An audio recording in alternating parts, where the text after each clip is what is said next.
Hello there, everybody. This is Pastor Dave Bryan at the Church of Glad Tidings, the Embassy of Heaven in Northern California. And it is time to roar. And I'm happy to have a great friend. You know, it's interesting. Our friendship has not been long in the making, but boy, we went way deep in a hurry. And that's my new friend, Lewis Herms. And Lewis is with us. Lewis, it's great to have you here. And I'm excited about your big announcement recently. We'll talk about that, but say hello, Lewis. It's great to be here, Pastor Dave. I love the work you're doing and your passion, and you're right in that wheelhouse that I like to talk about a lot. So appreciate you, and your team is phenomenal also. So Uh, you're definitely anointed, in my opinion. But thank you, Lewis. So it seems to me, Lewis, that we should have been friends a long time ago. I don't know how that happened because we're in the same state. We're on the best coast instead of the east coast. But anyway, um, when I heard through Matt Kennedy said, "Hey, we made connection with a guy, and he's got a podcast called Screw Big Gov. Do you want to connect?" I said, "Oh man, I just based on the title, Screw Big Gov, me and him are going to be best buds." So anyway, then we met, and of course, it was. It's like we've been working together for years, Lewis. So it's amazing to me that it didn't happen sooner.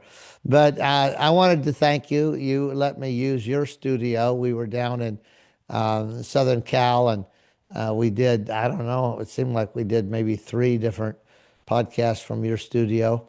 And then we were together at Lewis Herms' place, and he announced in the meet and greet that we were at that he was running for governor of California. And since then, on his birthday, he made that public. Tell us a little bit about what brought you to that point, Lewis, and what kind of governor would you be?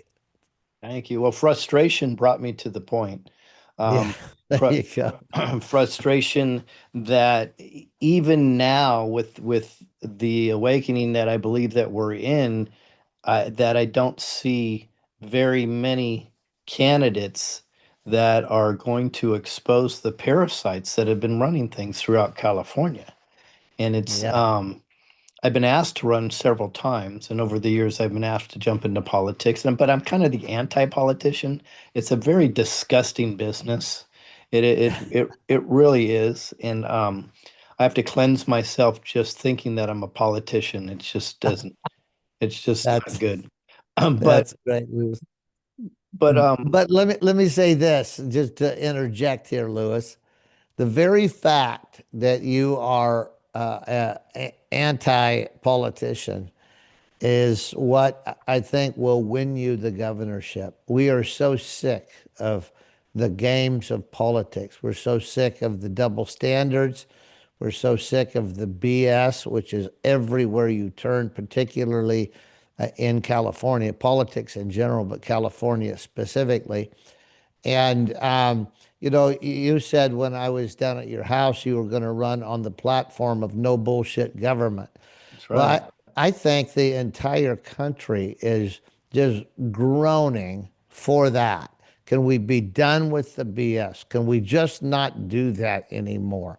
Good or bad, just shuck it down to the cob and be honest about it. And I know you can do that, Lewis. I know you have been doing that, and that's why your podcast, Screw Big Gov, uh, has grown so much and is so well liked by sane-minded people. I'm sure the libtards hate you, but anyway, the rest of us that love God and country and family and believe in America the way it was envisioned by our forebears, I think they're going to really embrace you and thank God for you. And I think you'll experience really. the same wave that went over the United States that was brought about by another guy that was anti-politician, and that's Donald Trump. And the thing that was criticized the most, and still is, was what people loved the most. They said things like, "Oh, he's uncouth. He just says what he feels. He's not polished. He blah blah blah blah blah." That they tried to poke at that, make fun of that, but ironically, that's what the people loved is you knew what Donald Trump was thinking about things, and he didn't mince his words and hope to slowly, gradually wiggle his way into something. He just shucks it down to the cob. And so I told you when we were at your place together, I know several other candidates for governor, and some of them really good people. But the thing that really attracts me to you, and the reason that we're going to just endorse you as fully as we can and help you as much as we can, is that there is a radical element to you that you won't compromise. You don't mind being radical. You don't mind saying what other people are thinking, but that lack the courage to say. And I love that about you, Lewis. And I think that the people of California will rally to that. Well, I hope you're right. I believe you're right, and I really really appreciate your kind words, but it's all truth. And it's interesting. So the work is going to be hard, but hard doesn't mean complicated. It's actually very very simple. And I always say if it's simple, it's God's work. If it's complicated, it's probably something different. So Yeah, so I focus on just be authentic. Just look for real world solutions. Have conversations with people without the D or the R. That D and the R should have no matter whatsoever. All we care about right, is what's best for California, what's best for right. we, the people. The challenge with most political candidates, and I think this is what really gives me an advantage, they think they have the advantage because they do the polling and then they change the caricature of themselves based on what the polling says. Exactly. And they believe that gives them an advantage. I think we're at a time right now where people are craving authenticity. So I think that actually gives them a disadvantage. I And agree with you. and they're going to soon find out when you have somebody that just sticks to their guns. You know what I mean? I'm not going to blow smoke up your ass and call it a summer breeze. That's just not my style. It's just I'm just going to be authentic, but I will promise one thing. I will always look for what's best for we the people, right? I will listen, I will pay attention, and if I screw up, by the way, I'll have to own it, and if it's a policy that I'm screwing up on, I'll just cut bait and move on to something different, right? I don't have to put an ego in front of it and sustain something that doesn't work. And I believe that's going to be refreshing for Californians. Boy, won't it be refreshing. We have had a long and grisly legacy of continually propping up things that everybody knows doesn't work. And so, how refreshing to think of somebody that will have the moral courage and the integrity to say, you know what, seemed like a good idea. The only thing worse than being wrong is staying wrong, and I'm not going to stay wrong. I'm going to move on. And so I think that's awesome. What are some of the things that are top priority in your mind for California uh, under the canopy of no BS? But what kind of things? Because you don't have to look far to find BS in California. But what kind of things are most on your mind?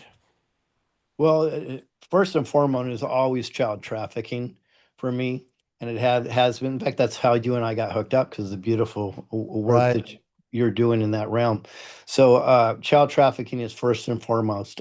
If we can't take care of our children and protect our children, what can we really do? Yeah. And funny enough, I think the way to handle that is we have to really also focus on election reform. Because if we had true elections, nobody would be voting for candidates that they know are involved in human trafficking or they're ignoring Right, it. It just wouldn't right, happen. But because we right, have election fraud, we have a mythos out there that something else is what it's not. So right.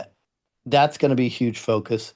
And coming down hard on censorship is going to be a really big deal for me because, again, I don't think we would have had this. I call it a panic-demic. I know you have a different phrase for it, but I don't think the panic-demic would have happened if free speech was not squashed, because the Yeah, real I voice, totally agree. yeah, the real voices would have got out there and it would have put it to a halt. So those three pillars alone, and of course, I'm going after the parasites all throughout government and the judiciary. In fact, let me read a post I just wrote right before I got on here. I put this on my X and my Telegram. I said, urgent. On the behalf of California, I need the names of any judges that you feel are corrupt. We will be investigating them. Awesome. Because Now I, that is a truly beautiful thing. And that's what I meant when I said what we need in California is a leader that is radical for truth, Mhm. not somebody that would say, well, yeah, there's corrupt judges, but that's going to cause me a lot of collateral grief and blah blah blah blah. Just shuck it down to the cob. We have a saying around here: show up at the showdown and throw down. But that kind of moral courage is really, really lacking. But I welcome it, and I think that all of our listeners will welcome it. So that would be a great reform as a standalone issue if we could do something about corrupt judges. There's talk about that happening from the White House and from the Senate and the House. Um, but we know that California is where the rubber meets the road for us. And so I appreciate the fact that you wouldn't just wait for something to happen from DC, but we need to begin to address some of these things. Voter fraud obviously is a big problem. Lewis, I'm sure, though we didn't know each other at the time, but I'm sure that you were involved with, in some form or fashion, the gubernatorial recalls of Gavin Newsom. We got very involved because his mismanagement of the Golden State was so flagrant, and and I am convinced that he got recalled twice. But the problem is that if you count the ballots, or if you have the potentiality of skewing the ballots, it really doesn't matter how many votes were pro and how many votes were con because you control the results. Um, what's your thoughts? Do you think? Let me put it to you this way: if ballot counting was being manipulated for any purpose, wouldn't you agree that manipulating it for a gubernatorial recall would be a pretty high priority? yeah, and there's so much anecdotal evidence. You don't even have to go too far just to get anecdotal evidence that it was a complete sham. Just ourselves. Well, first we have to understand how the machines go back to the origins of the machines. They were used in Venezuela for Hugo Chavez to steal elections. I mean, Yeah. that's a fact. That's not hyperbole.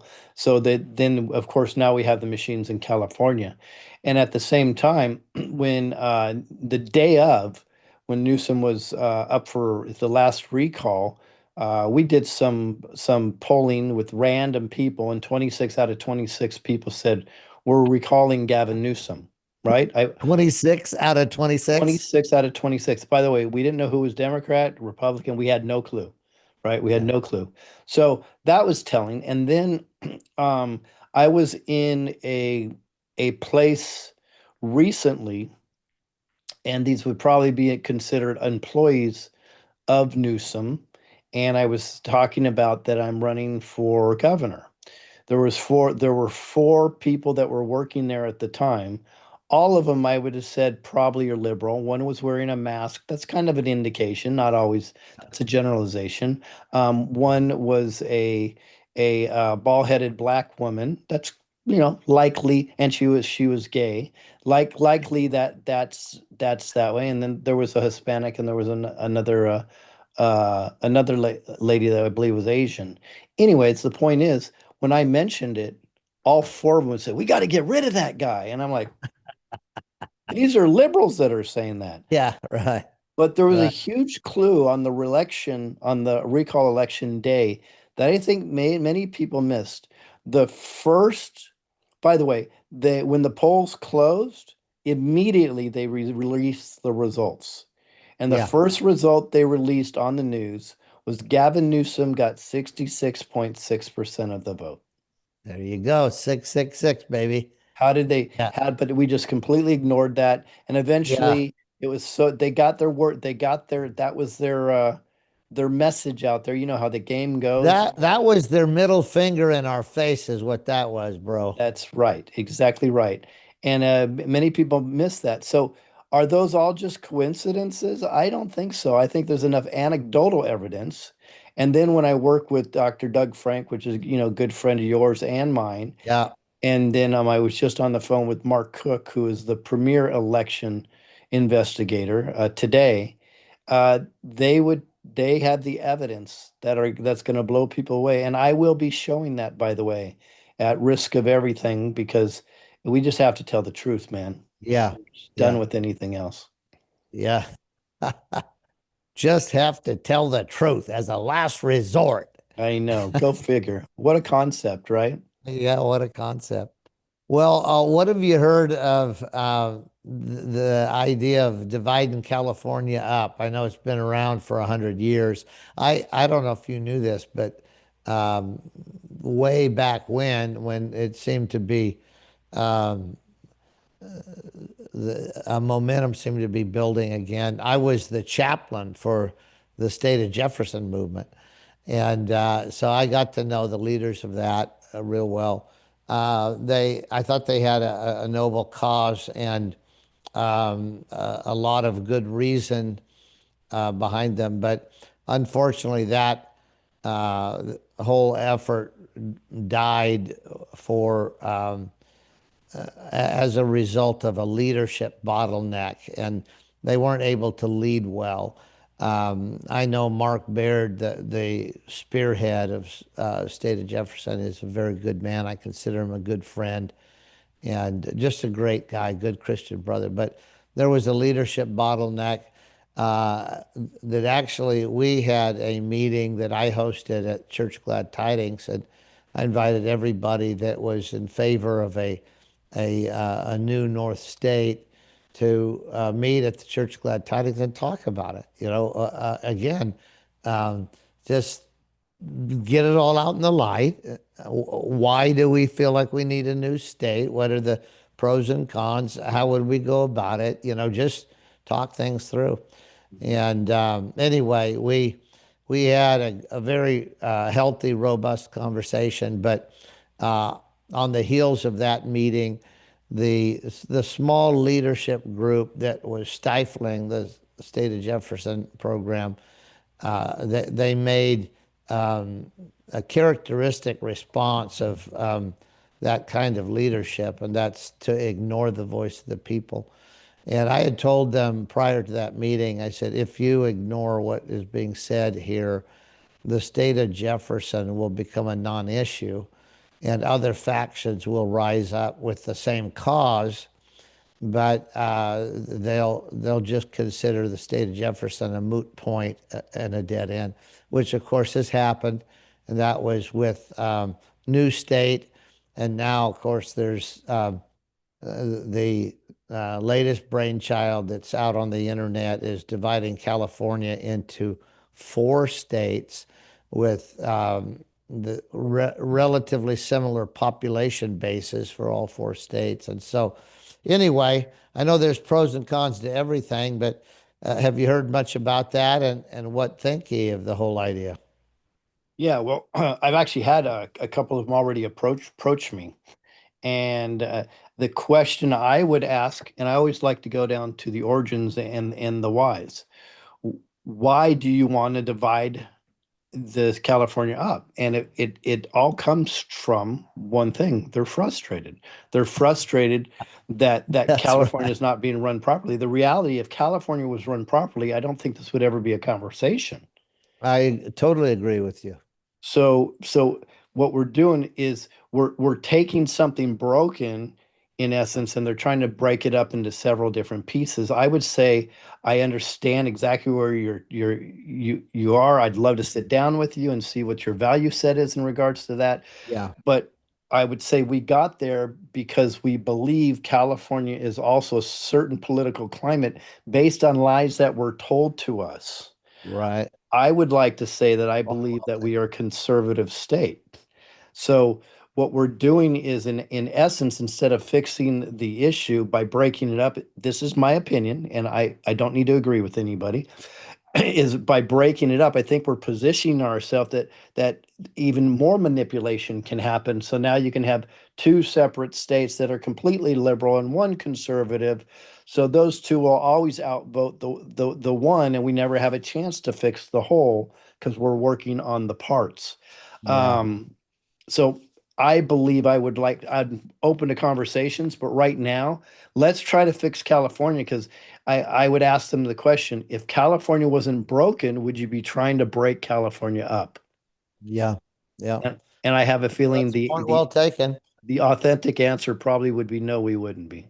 Yeah. Yeah. That's a point well taken. I think that it has always been frustration that has fomented that movement. If you go back to the first flags, it was out of frustration. It was the "Don't tread on me, the serpent," right? And "Don't tread on me." The implication is we're tired of being walked on, Mhm. and we're not being listened to. But anyway, yeah, points well taken. I think everybody would agree that what everybody is after is a functional expression of a democratic republic where people's voices were heard. They weren't fed BS and kept in the dark, and that we felt like we could be proud of the things that were happening in our state. I grew up in Idaho. I don't know if you knew that or not, but I grew up on a ranch in Idaho. Our church has had I've lost track of how many people that have moved to other more conservative states, but I think five families have moved to Idaho, and five or six, maybe seven families have moved to Texas. So many have moved to Texas is the last time one of our staff members announced that they were moving to Texas. Somebody put on the overhead the song "All My Exes Live in Texas" because we've got my former associate pastor is there, my former personal assistant, my former youth pastor, my former director of our garden program. It goes on and on and on. Our former kids ministry pastors, but I know a lot of people are just looking for a better climate. And let's face it, some of us are diehards, right? We will. Somebody asked me at the COVID con, "You going to die on this hill?" And I said, "Bro, I am going to die on whatever hill I happen to be standing on. I'm just going to keep swinging, right? Throw down and just try to make sure I'm standing on good hills." But the point is, some of us are like that. Others think, "Hey, life's short and the grass is greener in Idaho," or we've had people move to Tennessee and Kentucky and Arkansas. But the point is, most people are just looking for a meaningful existence, and and they can do that essentially on their own. What I mean by that, Lewis, is we're not asking the government to help us. We're asking the government to stay out of our way Mhm. so that we can live happy lives. And I think that's what the average listener that's joining us today on Time to Roar, the average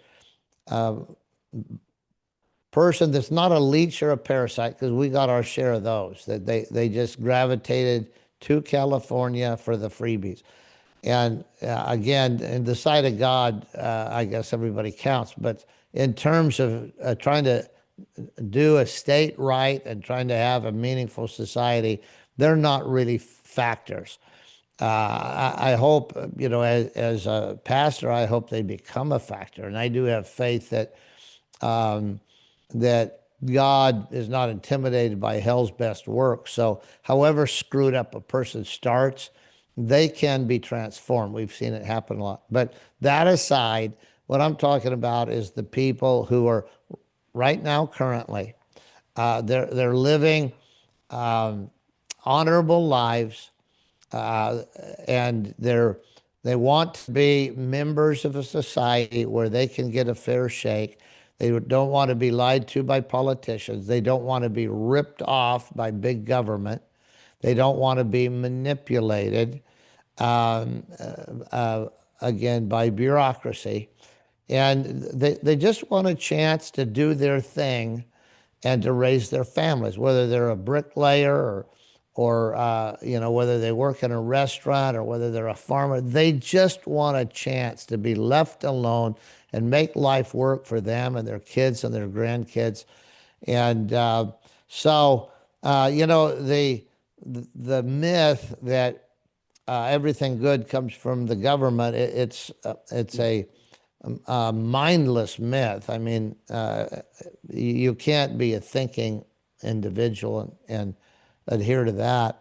But those people that weren't thinking and did adhere to that for a while and just thought, we need the government to do this. We need the government to do this. We need the government to take over what traditionally was just in the column of human mercies, right? Jesus said, "The poor you will have with you always." They didn't have a welfare system. The problem with the welfare system, of course, is people don't fare well under the welfare system. And I have this saying, bureaucracies are always stupid. There's no such thing as a thinking bureaucracy. And the bigger they get, the more stupid they become. And so people can manipulate bureaucracies, and they do it habitually. And so what happens is you have all these splendid ideas that are supposed to help family and single moms and orphans and widows and blah, blah, blah. But they're being manipulated by people who wouldn't qualify for the benevolence, but have learned to use it for their own selfish means. And so, we have a church here, Lewis. We've done church league sports and whatnot, and I've had people just be PO'd with me because I wouldn't let them play on a sports team when they were getting money from the government for an injury. It's like, hey, it's a basketball team. If you can play basketball, Yep, you can get a job. that's right. Well, I still have 6 months. Like, you're not going to play on a team that says glad tidings on the uniform. I love that. Take advantage of that. Well, of course, they go to some other church that doesn't mind those kind of things. But, America is filled with that. And so we need no nonsense, no BS government. We need just good old boys. It's funny. We started a K through 12 school 4 years ago, Lewis, and people said, "How are you going to compete with the California public education?" And I said, "Surely you jest. California public education, there used to be a book called Johnny Can't Read. In California, Johnny can't find his butt with both hands. He can't read. He can't spell. He doesn't know where Cuba is.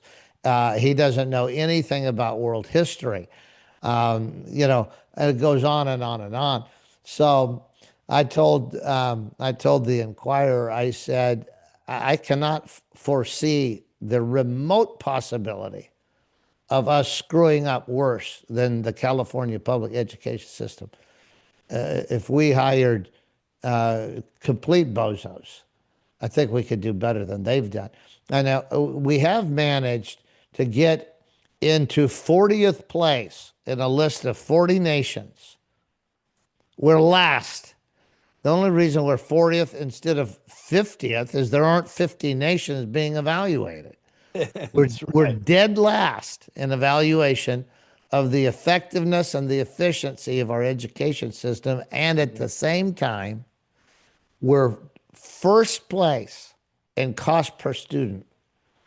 It's interesting because I bring that up on my platform, and you nailed it. How can we be at the bottom in the educational system, but yet spend the most in the educational system? They don't even work out.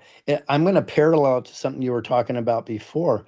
Um, how could we be spending at an all-time high in welfare and also have an all-time high in homelessness? How Yeah. exactly does that work? Yeah. These are Yeah. common sense questions that we need to. Now, I'm not bashing the welfare system. I think originally it was there to really help us, and the idea is it should have been used more as a temporary stopgap. Teach a man to fish, and he'll be able to Right. eat forever. Exactly. But Exactly. it hasn't been, and I'm going to be completely transparent. There's been times in my life where I needed some assistance. Yeah. I'm not going to run from that. And it Yeah. was beautiful. But my mindset was, I'm going to use this assistance now and I'm going to do everything I can to make the best out of myself Right. and be independent. But I can Right.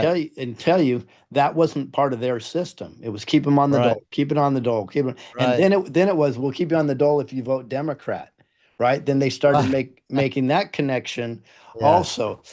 It's a really disgusting system and it could be completely revamped. I'm going to come in to California and I'm going to do a massive audit.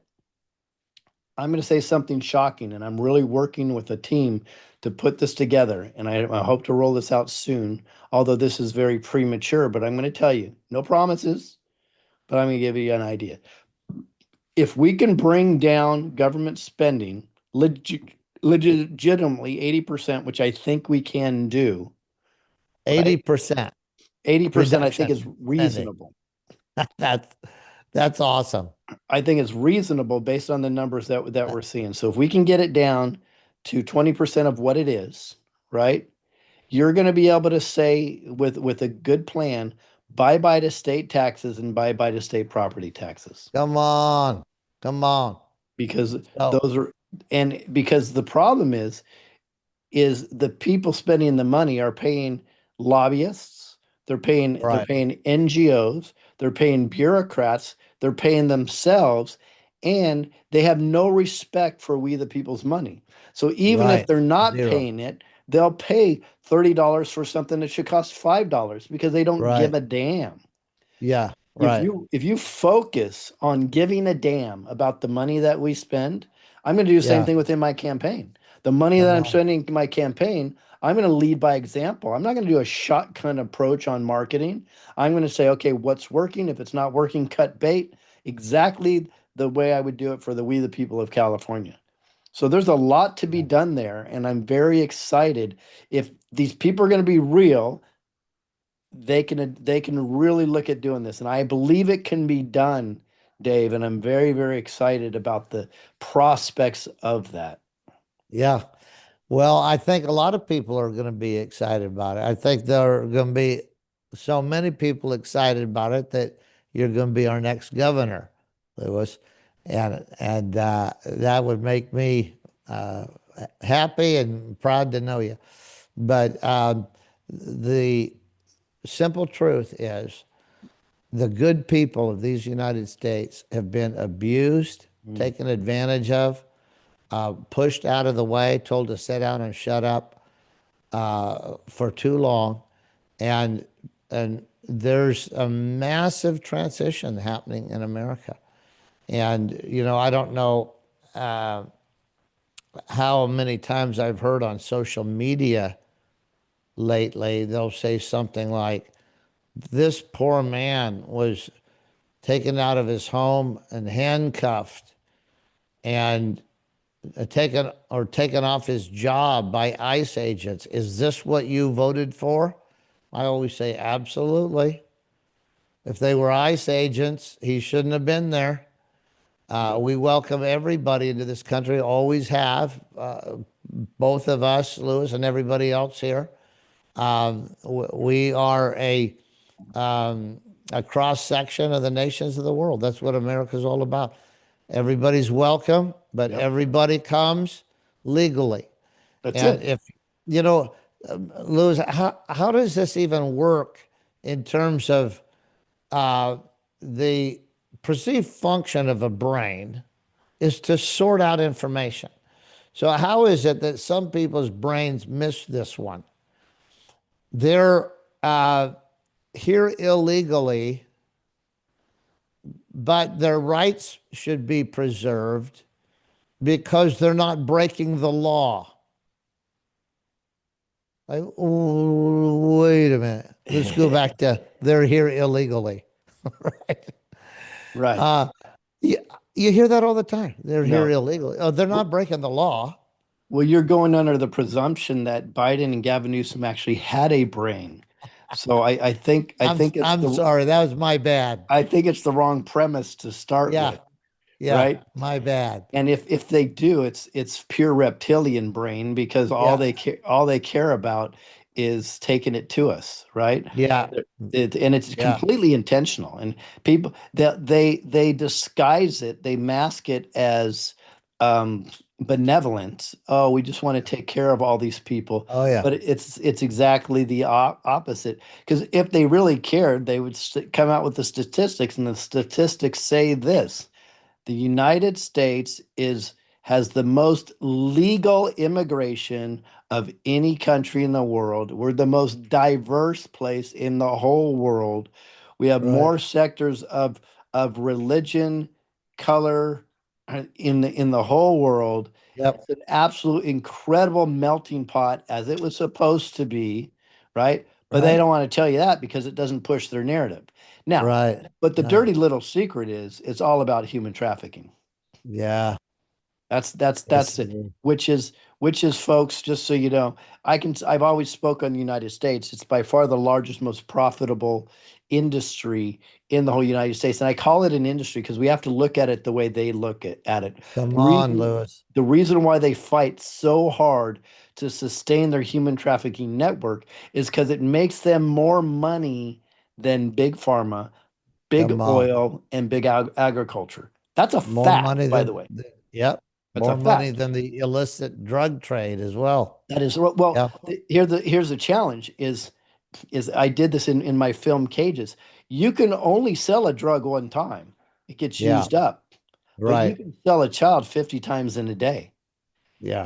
And after you wear those children out, they just carve them up and sell their organs. That's it. So that's a huge Right. commodity for these Wow. parasites. And that's a Yeah. fact, and we have to start speaking to this. Oh, Yep. Lewis, I don't want to hear that. Don't say that on your campaign trail. That would be Yep. offensive.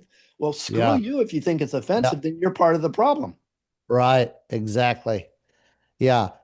S- Um, we said this with the abortion holocaust. I went from church to church trying to get pastors to be involved in defending life in the womb. You would think that any pastor would say, "Of course I will." We know what God's word says about the sanctity of human life. But they did the whole thing. We don't want to offend people, and that whole topic's offensive. And a number of times I found myself in this conversation. It's basically if something is so offensive that you don't want to even mention it, don't you think we should do something to prohibit it? Yep. Hmm. But anyway, of course, a lot of people, they would do anything to keep their conscience from being activated. And if you don't talk about the problem, you can numb your conscience and tell yourself that you were never meant to be a part of the solution. But since you brought it up, Lewis is going to be one of our guests. We have coming up a gathering of some of the brightest and the best in the United States that will be talking about the problem of child trafficking and the fact that it's all of our problems. It's a worldwide travesty, but it's happening right under our noses here in America. It doesn't matter what city you live in, it's happening right around you. And it's a problem that we have to deal with. And God will hold us responsible to deal with it. We can't just say, ho hum, I hope somebody does something about that. And so we're bringing everybody together. It's coming up in just 2 weeks, Lewis. It's Rev 17 is happening June 20th, 21st, and 22nd. You'll hear great speakers like Governor Lewis Herms and also Lee Dundas will be there, and Laura Logan will be there, and Troy Brewer will be there, and Mary Flynn O'Neill will be there, and Boz and Tina will be there. Doug Frank will be there. The list goes on and on and on. We have an amazing group of people coming together.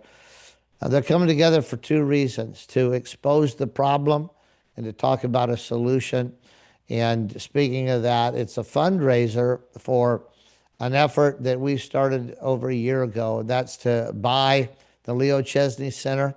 It's a 10-acre former low security women's prison right here in Live Oak. It's 5 minutes north of the church. And we want to take that minimum security prison and transform it into a paradise for kids.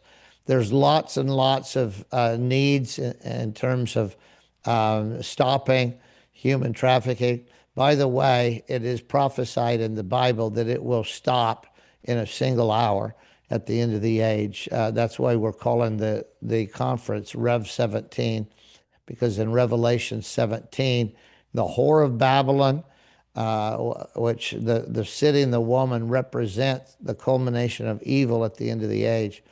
But the Bible says that she'll be completely destroyed in a single hour, and the kings of the earth, whom she made rich with her trafficking of human souls, the kings of the earth will mourn and say, "What happened to the whore? She's been destroyed in a single hour." So Lewis and I are going to be a part of that, not just the conference, but the destruction of the whore of Babylon, that evil system that is built with the blood of innocent children. And so we're doing the conference to get the news out, but then we want to be a part of the solution. And again, it's multifaceted. We need everybody. We need people doing their part in politics. We need people that are professional fundraisers. We need people that will kick in doors and save kids. We need people that will pass laws to make sure it doesn't happen. And we need people who will take a child or two into their homes. We need people to adopt. But one of the real desperate needs is for a large venue where 100 or 200 kids can be loved and cared for and educated. That's the vision of Peace of Heaven, Children's Paradise, is to have a place where kids who can't go back to their homes, kids who we can't find loving families to adopt them, they need to go somewhere and they need to be rescued. And so we're going to love them and help them and educate them and just commit our lives to them until they're able to put the wheels on their wagon and live productive adult lives. And so that's the vision of Peace of Heaven, Children's Paradise. We're in a fundraiser to buy the facility. We're halfway home. We have about $2 million. We need 2 million more for the purchase price of 4 million. By the way, which was discounted from 17 million. which is what they evaluated the property to be worth. So it's a great deal, but we need your help. We need your help in the next 2 weeks. We have a window that's closing. And I was just talking to the representative of the Leo Chesney Center. He said, "Are we going to close this deal in two weeks?" And I said, "Well, I'll tell you how this works. You're a businessman. I'm a man of faith. And so until midnight on that last day, my position is going to be, yes, we're going to close the deal. But at this point, we still need $2 million. And so tell your friends about it, pray about it, help us if you can. Go to peaceofheaven.life. That's peace, this kind of peace, peaceofheaven.life. And sign up for the Rev 17 conference coming up in a couple of weeks. Sign up for the training the week after, which is ARC, that's Association for the Recovery of Children. They're doing the best training available anywhere in the world on understanding sex trafficking, recognizing the signs of sex trafficking, being able to recognize the signs of a pedo or a handler or a groomer, understanding what to look for on a child's phone or laptop to tell you that they're being groomed by someone out there. Anyway, you'll if you go through that week, which again is the following week, which is June 23rd through 29th, you go through that week, and you'll be certified by Association for the Recovery of Children. And Boz and Tina Baz, who oversee that wonderful ministry, they're trying to get representatives in every county in America that understand what to do, understand what not to do, who to call, who not to call, how to recognize the signs. So that's something that I think is just about full, but you can go to ARC and sign up for that training. Anyway, I hope that you'll come. If you can't make it here, at least listen to it online and tell your friends about it. And also, if you're from California, get behind my friend Louis Herms. He's running for governor. We desperately need a bold, courageous, and a principled and an honest governor. I was just listening to a statement of Trump, who, in my mind, is a great leader, and I thank God for him. But he was talking about all the excuses of what we need to close the borders. And he said, turns out all they needed is a new president. I just thought that is Trump at his finest. But Yes. California has a lot of problems, but I think a new governor would turn things around, especially if we, the people, would rally behind him and help him affect the changes that he would initiate. And so I want you, at the very least, to pray for Louis Herms for governor. And if you can, support him financially. Everything that we do on this blue planet takes money. And so maybe you can help him. Maybe God has gifted you in that way, and you have more money than your average bear, as Yogi used to say. And maybe you can be a major donor and really help him. If you're a Christian, I would encourage you to pray, because prayer is that great channel through which all good flows from God to man. And we need some good flowing this way from heaven. And so I hope you'll get behind that. Again, Louis, I love you. I think you're the right man. I thank God for you. It's an honor to be your friend.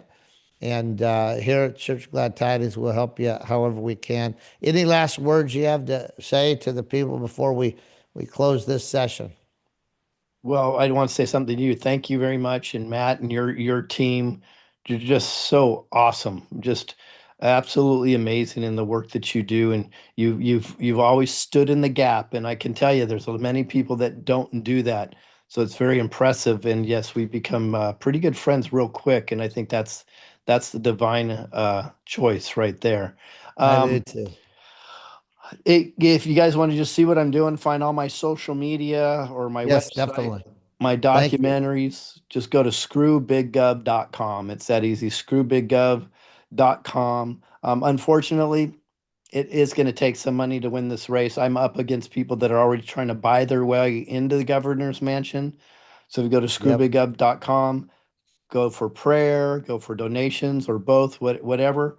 Hey, I've had as little as $5 and $7 donations, and I love those just as much as the larger donations. Yep. Awesome.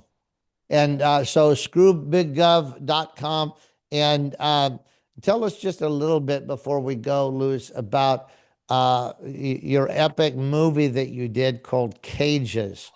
And I assume they can get that there at Yes, yes. screwbiggov.com. Yep, Okay. you can go there and you can find Cages too. So it's a documentary on human trafficking. It's been really well received, and I did it. It's a whole nother level. In fact, we even made for fun, we made a trailer that said step one, watch Sound of Freedom, step two, watch Cages, because it's a whole nother level.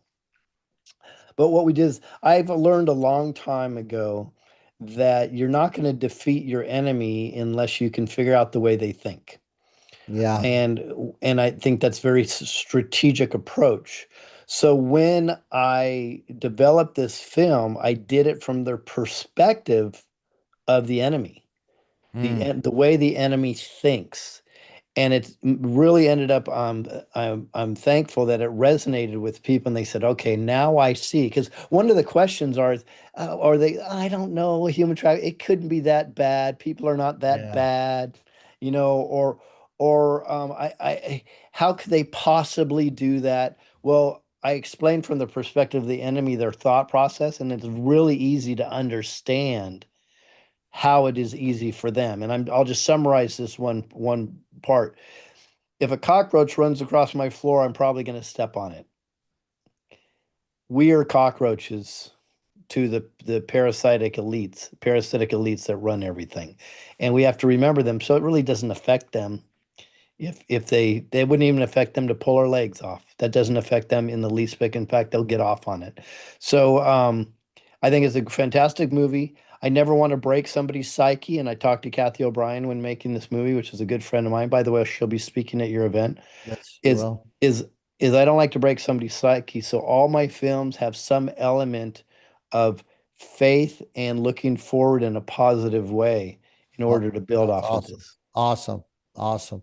So Cages, and everything else that might be on his website. Go there, screw Big Gov.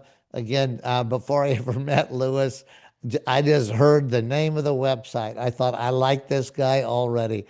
And it's been great getting to know you, Lewis, and your wife. Thank you for hosting us. You're very gracious. And I'm looking forward to kicking the devil's tail up around his horns. And thank you for everything that you're doing to help out in that regard. Love you a lot. Keep up the good work. And listen, wherever you are, remember the days of being passive is what got us in this mess. And so those days are over. These are the days that it is time to roar. Okay, that's a wrap on that. Thank you, Lewis. I love you, man. I'm Thank you, brother. excited about your run for governor. Yep, it's going to be a ride. Yeah, yeah.